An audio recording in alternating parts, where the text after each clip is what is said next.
안녕하세요. 이번 시간에는 다수의 의견에 무지성으로 휩쓸리면 실력 향상을 못하는 이유에 대해서 한번 얘기를 해보도록 하겠습니다. 그 개발적인 얘기보단 지극히 상식적인 비유를 통해서 여러분들이 앞으로 검토를 하던지 아니면 커뮤니티에서 어떤 글을 본다든지 아니면 주변의 개발자분들이 여러분들에 대해서 어떤 얘기들을 하더라도 너무 영향을 크게 받지 않으셨으면 하는 부분에서 말씀을 드리도록 하겠습니다.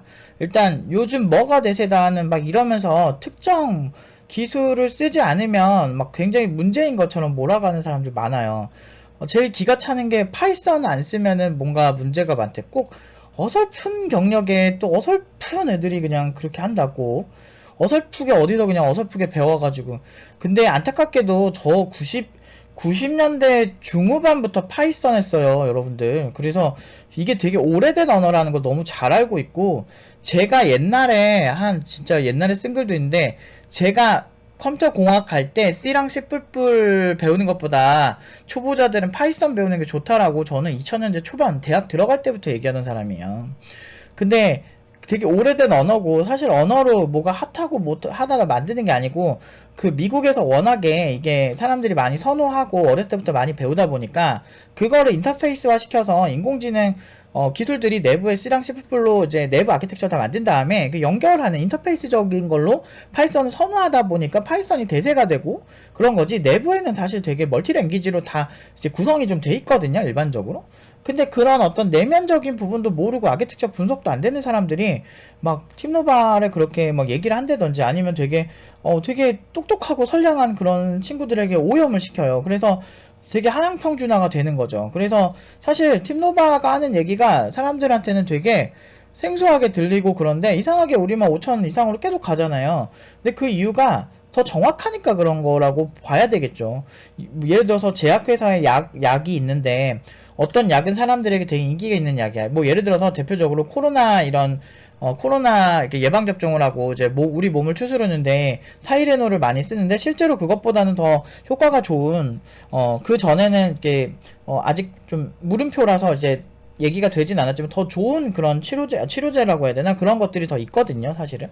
실제로 약사들이 그런 얘기를 많이 했고, 저도 실제로 우리 동네에 있는 약사분한테 물어보고, 그리고 유튜브로도 그 크로스 체크를 해서 제가 검증을 한 거고, 그리고 관련된 논문 같은 경우도 충분히 있더라고요. 그 논문을 인용을 해서 말씀을 하시더라고.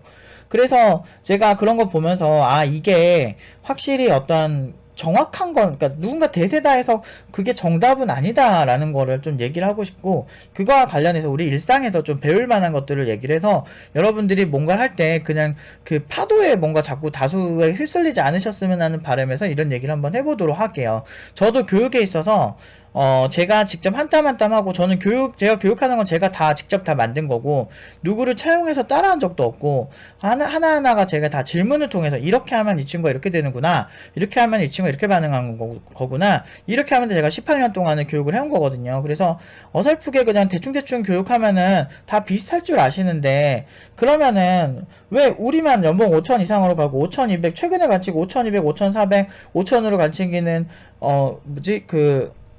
대표님이 가진 지분의 3% 정도를 받고 이제 시작을 하는 그런 친구가 있어요. 허접한 회사도 아니에요. 그 대표님들 능력 굉장히 좋습니다. 전 세계에서 그 분야에서 최고의 회사 중 하나예요. 그래서 말하면 누구나 다 아는 회사인데, 그런 회사에 지금 그 출신 두 분이 나와가지고 투자도 잘 받고 해가지고 진짜 굉장히 잘 가는 그런 곳에도 그냥 가는 이유가 결국에는 이게 진짜 누가 잘하나를 본다면 그게 실력인 거예요. 그래서 제 관점에서 말씀을 드릴게요. 그리고 제가 뭐 말하는 게 완벽한 정답은 아니지만 제가 원하는 건 어떤 정답을 주는 것보단 우리가 어떤 기술 발전에서는 그 상황에 대한 문제를 인지하는 게 되게 중요하다 생각하거든요.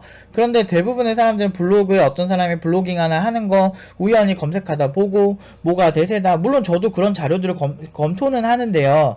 여기서 우리가 질문을 한 번은 더 해야 돼요. 이 기술이 예를 들어서 리액트 JS에 대해서만 얘기를 해도 뭐 요즘 대세도 아니고 요즘 뭐 스벨트나 더 좋은 기술, 더 빠른 기술, 좋은 기술이라기보다는 더 빠르고 뭐 그런 어떤 자원 활용에는 더 좋은 기술이 많이 나오긴 하지만 이제 그런 기술에 비해서 무조건 어떤 뭐 크로스 플랫폼을 쓴다든지 뭐 이런 거를 쓴다고 할 때 질문이 되게 중요해요. 그러니까 이거를 이 기술들이 사실 뭐 별로인 기술은 별로 없는데 이제 이거를 왜 우리가 썼을 때 어떤 이득이 있는지에 대해서 기획적인 접근이 필요하거든요. 그래서 뭐 리액트 JS를 내가 쓴다고 하면 리액트 JS가 왜 필요할까? 우리가 그 리액트에서 많이 그 주장하는 어떤 리액티브한 프로그래밍을 할 때 그 리액티브한 그 패러다임이 필요한 상황들이 우리한테 자주 펼쳐지는 프로그램이냐. 그런 질문을 좀 해야 된다는 거죠. 그래서 거기서 절약되는 자원이랑 지금 내가 이런 개발자를 수급하는 상황이랑 이 리액트 JS 개발자가 되게 많아서 수급이 편하다든지 아니면 우리가 지향하는 개발의 수준이 어느 정도까지인지 예를 들어서 기술 기반 스타트업이면 그 기술에 대해서 정점을 찍으려고 노력을 해야 되겠죠. 반대로 서비스 회사잖아요. 그러면은 그 기술의 이제 서비스가 고객들에게 잘 되는 정도 수준인데 그 수준까지는 그렇게까지 어렵진 않거든요. 그래서 두 기업의 성향이나 이런 거에 따라서 프레임워크를 차용하나 안 하냐가 되게 중요한데 그 가끔 보면은 이 회사는 제가 프리랜서를 예전에 할 때도 느낀 게 이 기술을 굳이 써야 되나 싶은 기업이 굳이 그 기술을 그냥 쓴대. 그래도 왜 그러냐 그랬더니 어떤 개발자들이 좋다 그랬대. 그런 식으로 기술을 차용하는 경우가 많거든요. 그러니까 되게 의외로 되게 많아요. 제 일하면서 진짜 많이 봤는데 그래서 아니 그렇게 되면 사실 나중에 개발자 수급이나 그런 개발자 페이 부분이나 그리고 이 기술을 우리가 깊이 있게 간다면 그런 개발자들을 어떻게든 그 프레임워크를 쓰던지 해야 되겠지만 굳이 그렇게까지는 필요가 없어요 라고 이제 얘기를 해서 잘 바꿔도 고객들이 만족했던 케이스가 꽤 많거든요. 그래서 개발자의 중요한 부분 중 하나는 판단이기 때문에 이 무지성으로 이제 다수의 의견에 그냥 뭐가 대세다 해서 그냥 휩쓸리시면 안 됩니다. 어느 정도 참고를 하시고 우리한테 필요한지를 검토하는 그런 능력도 회사 일에서는 굉장히 중요하고요. 그냥 취미로 공부하시는 거면 뭐라든 뭐 트렌디한 거 하셔도 돼요. 근데 내가 지금 한정된 자원에서 회사에서 그 회사의 중요한 의사결정 그리고 우선순위를 매긴 상태에서 내가 이 기술이 필요하다 아니다를 검토할 때는 굉장히 신중하게 하셔야 된다는 거죠. 근데 이런 훈련이 잘 안 돼 있으니까 그냥 웹서버는 그냥 닥치고 엔진엑스 이렇게 하는 경우 있어요. 근데 제가 예전에 엔진엑스를 처음 쓸 때는 엔진엑스의 이제 그 프록시 성능 보고 되게 놀래서 썼는데 여러분들이 많이 좋아하시는 네카라쿠베 당토 이런 데는 인력들도 여유가 있고 그리고 거기 개발자들이 많기 때문에 그 어떤 규격들을 많이 테스트를 해요. 그래서 옛날에 제가 옛날 검토 기준인데 옛날에 네이버가 처음 엔진엑스 프록시를 그 프록시 서버로 쓸 때 그 엔진엑스 관련해서 그 프록시 관련 테스트를 한 걸로 알고 있거든요. 그래서 어느 정도 실제 성능이 괜찮다. 왜냐면 네이버 같은 데는 사용자들이 엄청나게 많이 들어오기 때문에 그 프록시 서버가 한 사람당 0.1초씩만 줄여줘도 그 기존 서버보다 훨씬 빠르거든요. 근데 엔진엑스라는 서버 같은 건 C10K 프로블럼이라 그래서 굉장히 많은 사용자가 들어왔을 때 그 문제를 해결하는 거에서 굉장히 높은 성능을 주는데 그 중에서 프록시 쪽에서 굉장히 이제 선호가 많이 됐었거든요. 처음에 검토할 때. 그래서 초기 검토를 꼼꼼하게 하는 개발자들 같은 경우는 큰 문제가 없지만 그 초기 검토 새로운 기술이 들어올 때 그 검토가 안 되는 사람들은 그냥 노력하고 싶어 하지 않는 거예요.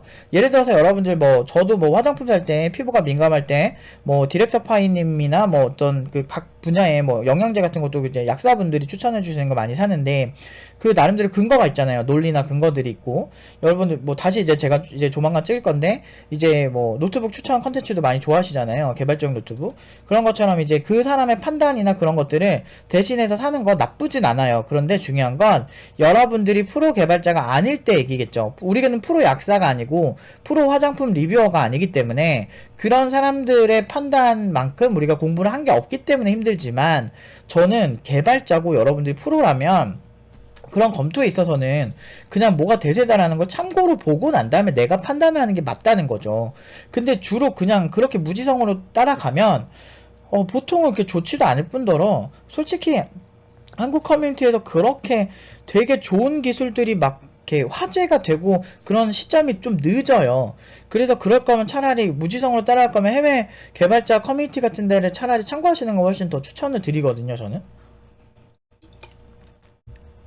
그쪽 쫓아가면 좀 뭐 그래도 이해가 되는데 서양 애들은 그런 게 있어요. 못하는 애들은 한없이 못하고 그지 같은 애들 한없이 그지 같은데 뭐 하나에 깊게 빠진 오타쿠 같은 애들은 정말 미친놈들처럼 잘하거든요. 그 어떤 저 미친놈 왜 저기까지 하지 이런 거 있어요. 한국에는 그런 이제 뭔가 잘하는 사람들을 어떻게든 막 패 죽이잖아요. 그래서 팀노바도 연봉 5천 이상으로 모든 친구들을 다 보내는데도 최근에 그 5천 막 200에 5,400 이렇게 보내도 어떻게든 못 죽여서 안달이잖아요. 어떻게든 뭐 잘하는 사람 안 되고.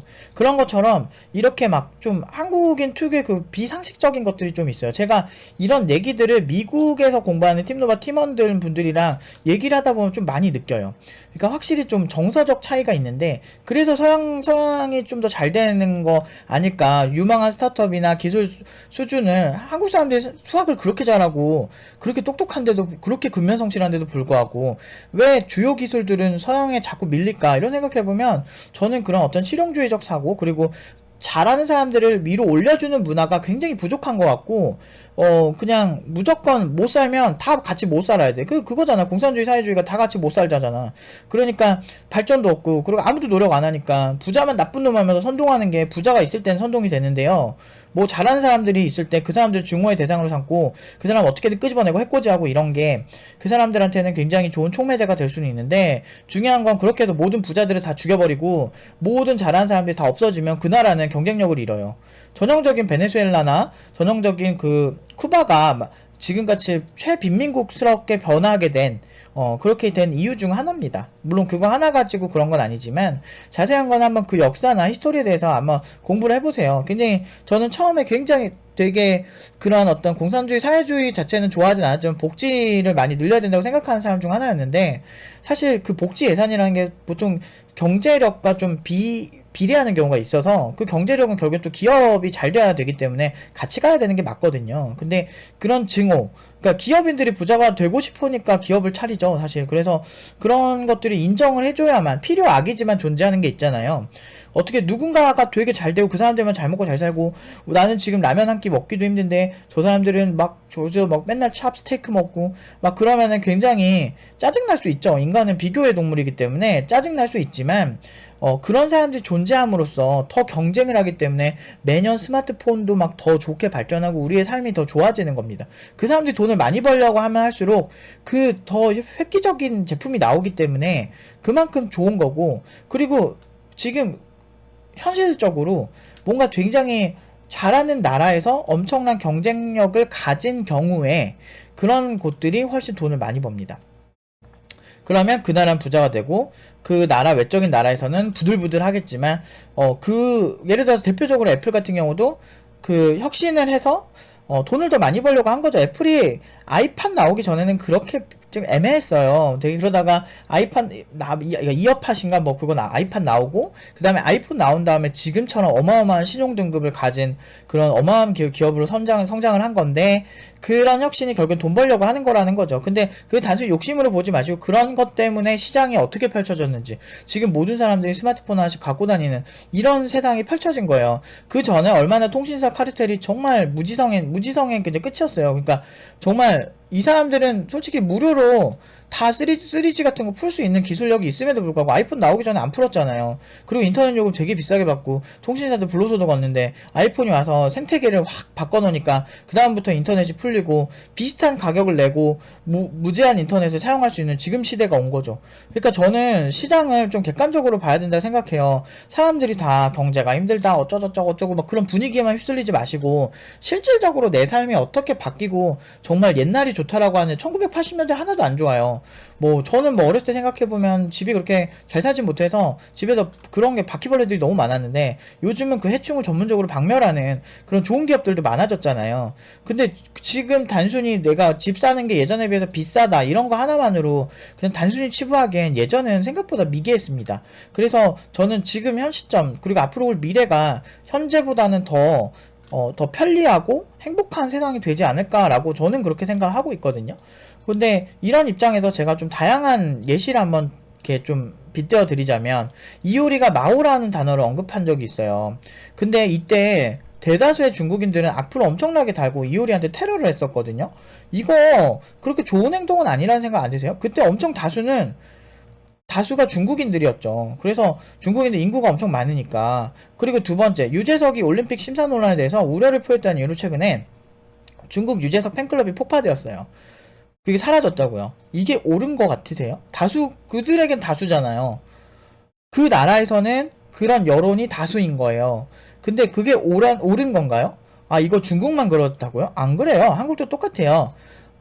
현 시점에서 이미 일어나거나 일어났던 일을 말씀드리면 소련 여자라고 하는 유튜브가 있는데 지금 러시아와 지금 우크라이나가 지금 여러 가지 분쟁이 있고 전쟁 상황까지 지금 막 치닫으면서 막 폭파 영상도 막 퍼지고 있고 난리 났잖아요. 그래서 근데 이런 시점에서 이 러시아 유튜버, 그러니까 러시아라는 국적을 가졌다는 이유만으로 그 유튜브를 테러하는 상황이 생겨요. 그래서 거기에다가 막 악플 엄청나게 달고 마치 그냥 러시아가 전쟁을 일으켰으니까 러시아 사람 자체가 다 문제인 것처럼 가는 거죠.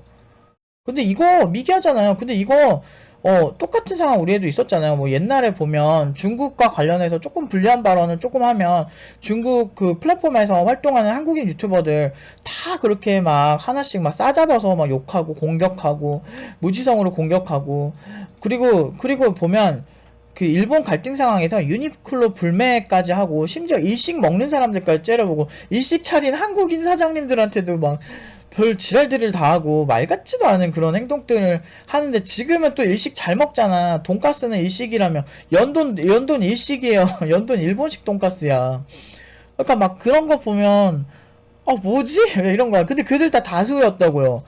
근데 나는 유니클로 그때도 잘 갔어. 그러니까 내가 일본을 막 친일파 이런 게 아니고 아니 웃기잖아. 그 기업이랑 사실 뭐 그 기업이랑 그 뭔 상관이야? 근데 이 똑같은 상황이 있는 게 중국에서 한국과의 분쟁에서 롯데마트를 불매하는 것이 상식적이라고 생각을 하십니까? 그래서 롯데마트 피해 엄청 많이 봤잖아요, 중국에서. 거기서 막 물건 부수고 던지고 막 이래요. 그때 한국인들 뭐라 그랬냐면 진짜 미개하다라 그랬어요. 그 상황이랑 이걸 뭐가 다르냐고. 유니클로 앞에서 막 팻말 들고 이거 절대 사지 말라고 막 그렇게 얘기를 하고 그러는데 그렇게 따지면 여러분들 그 뭐지? 닌텐도도 하면 안 되고, 그 지금 여러 가지 컴퓨터에 들어간 주요 부품 중에 일본 원자재가 되게 많아요. 그리고 지금 여러분들 예전에 호주에서 막 석탄 같은 거 그거 수출을 못하게 막으니까 어떻게 됐어요? 중국이 힘들어졌잖아요. 근데 중국이 힘들어지니까 우리도 힘들어졌잖아요. 그러니까 그게 뭐냐, 요소수 사태도 발생하고. 그게 왜 그러냐면 지금 글로벌 경제는 다 연결되어 있고 그런 어떤 감정적인 걸로 그런 식으로 이제 대처를 하게 되면 결국에는 모두 피해보는 이런 상황이 생기는 되게 독특한 상황이라는 거죠. 이런 걸 전문적으로 말해서 무역이라고 하죠. 그래서 어디가 좀 가성비가 좋은 게 있고 그 나라가 어떤 경쟁력이 있으면 그런 것들을 이렇게 주고받고 하면서 하는 게 일반적인데, 그게 그 나라 자체에 대한 불만이 어떤 한 개인 또는 한 기업이 그거에 대해서 다 피해를 받는 게 맞냐 이거죠. 근데 하지만 대부분의 사람들은 그거에 동조하고 또는 묵인하고 그러면서 그거에 대한 자정작용을 보여주지 않죠. 그래서 그걸 통해서 알 수 있는 사실이 뭔지 아세요? 다수는 항상 옳지 않다라는 거예요. 나치 같은 경우도 그랬고 군중심리학의 아버지인 귀스타프 르본 같은 경우는 프랑스 혁명을 지켜보면서 그들이 가진 그런 비합리적이고 그런 부분을 명확하게 지적하고 있어요. 그래서 군중은 비이성적 충동적 존재라고 그들을 정의하고 있죠. 그렇기 때문에 군중은 다수입니다. 그렇기 때문에 여러분들 보면은 정말 막 엽기적인 사건이 일어나는 거 보면 다수가 함께 있고 막 학교 폭력 해가지고 어떤 한 학생을 정말 자살까지 몰고 가는 이런 많은 미개한 일들이 굉장히 집단에서 같이 일어나는 경우가 많아요. 자기들끼리 합리화하고 더 그런 하고 싶은 말을 막 몰아가죠. 그리고 어떤 한 자영업자 한 명을 어떤 그 맘 커뮤니티에서 정말 처음에는 거짓말로 시작을 해서 아니면 사실에다가 거짓말을 이빨이 섞어가지고 어떻게 해요? 그 사람들을 공격하는 이런 방식으로 한 사장님들이 굉장히 많이 힘들어하는 케이스도 있었고, 유튜버 하얀트리라고 하는 그런 사람도 자기가 먹던 간장게장 국물에 있던 그러니까 간장게장 그 밥풀이 지금 그걸 다시 왔다고 확인해보지도 않고 그거를 몰고 가서 한 사장님이 굉장히 힘들게 몰고 간 사건도 있었죠. 과연 우리는 그런 면에서 정당할까요? 절대 그러지 않아요. 이건 중국이 그러니까 그렇다고 이렇게 우리가 되게 편하게 생각하는 거 되게 좋지 않아요. 그래서 선진국일수록 또는 문화적으로 되게 많이 발전된 국가일수록 그런 다수가 가진 그런 부분에 있어서 되게 비판적 시각을 가지는 거예요. 그런 면에 있어서 독일 국민들은 옛날에 나치 독일이 가진 그 무지성으로 사람들 막 실험하고 아우슈비츠 수용소에서 막 채찍으로 있잖아요. 정말 사람을 정말 많이 때려 죽이고, 저 폴란드 가면 그거에 대한 피해에 대한 그런 게 되게 많습니다. 그래서 그런 거 보면서 되게 많이 되게 안타깝게 생각을 했었거든요. 근데 그런 일들이 지금 우리는 되게 큰 위선을 떠는 게 옛날에 그랬고 우리는 지금 뭔가 우리는 지적으로 다른 생명체야 이런 생각을 하는 것 같은데 절대 그러지 않아요. 행동으로만 봤을 때는. 그리고 지금 확진자 하루에 10만 명 넘게 발생하는 상황에서 예전에 신천지 확진자 발생했다고 두드려 패던 사람들 지금 똑같은 논리로, 그러니까 신천지 확진자 발생해서 신천지가 비판받아야 돼 마땅하는 거는 맞는데요. 근데 중요한 건 그거는 신천지의 종교적 논리가 비판받아야 된다고 생각하진 않아요. 근데 그게 완전 그 신천지라고 하는 그 종교 교리 자체를 공격을 하잖아요. 저는 뭐 종교를 믿지 않는 사람 입장에서는 그 어떤 행동이 똑같이 나왔을 땐 동일하게 적용이 돼야 된다고 생각하는데, 그때 이후에 기독교 자체를 공격하는 것도 잘못된 거지만 중요한 건 신천지나 이런 곳을 공격했던 사람들 중에 기독교 논리가 되게 많았거든요. 이단이라 그러면서. 근데 그런 입장에서 봤을 때 기독교에서 그렇게 많이 발생했을 때는 그분들이 어떻게 바뀌냐면 그냥 일부 교회에서 이렇게 생긴 문제를 일반화하지 말라는 지극히 상식적인 말씀을 하셨어요.